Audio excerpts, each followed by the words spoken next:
السلام علیکم ورحمۃ اللہ وبرکاتہ۔ دوستو، آج کا سوال ہے کہ قربانی کس پر واجب ہے؟ چند صورتوں میں قربانی کرنا واجب ہے۔ کسی شخص نے قربانی کی منت مانی ہو تو اس پر قربانی کرنا واجب ہے۔ کسی شخص نے مرنے سے پہلے قربانی کی وصیت کی ہو اور اتنا مال چھوڑا ہو کہ اس کی تہائی مال سے قربانی کی جا سکے تو اس کی طرف سے قربانی کرنا واجب ہے۔ جس شخص پر صدقہ فطر واجب ہے اس پر قربانی کے دنوں میں قربانی کرنا بھی واجب ہے۔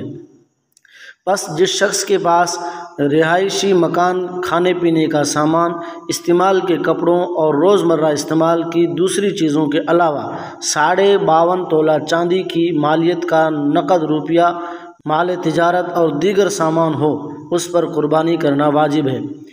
ایک شخص کے پاس 2 مکان ہیں، ایک مکان اس کی رہائش کا ہے، دوسرا خالی ہے، تو اس پر قربانی واجب ہے، جبکہ اس خالی مکان کی قیمت 52.5 تولہ چاندی کی مالیت کے برابر ہو۔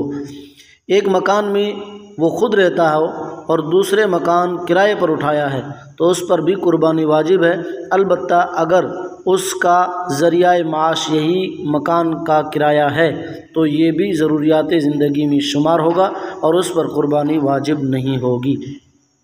کسی کے پاس 2 گاڑیاں ہیں، ایک عام استعمال کی ہے اور دوسری زائد، تو اس پر بھی قربانی واجب ہے۔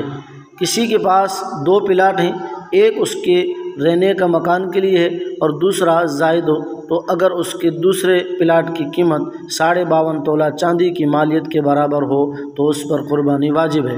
عورت کا مہر معجل اگر اتنی مالیت کا ہو تو اس پر بھی قربانی واجب ہے، یا صرف والدین کی طرف سے دیا گیا زیور اور استعمال سے زائد کپڑے نصاب کے مالیت کو پہنچتے ہوں تو اس پر بھی قربانی کرنا واجب ہے۔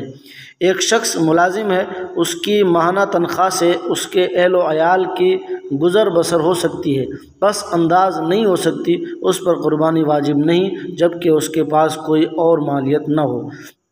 ایک شخص کے پاس زرعی اراضی ہے جس کی پیداوار سے اس کی گزر اوقات ہوتی ہیں اور زمین اس کی ضروریات میں سے سمجھی جائے گی۔ ایک شخص کے پاس ہل جوتنے کے لیے بیل اور 2 دھاری گائے بھینس کے علاوہ اور مویشی اتنے ہیں کہ ان کی مالیت نصاب کو پہنچتی ہے تو اس پر قربانی کرنا واجب ہے۔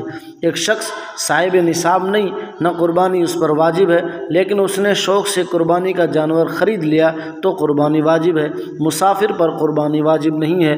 صحیح قول کے مطابق بچے اور مجنون پر قربانی واجب نہیں ہے، خواہ وہ مالدار ہوں۔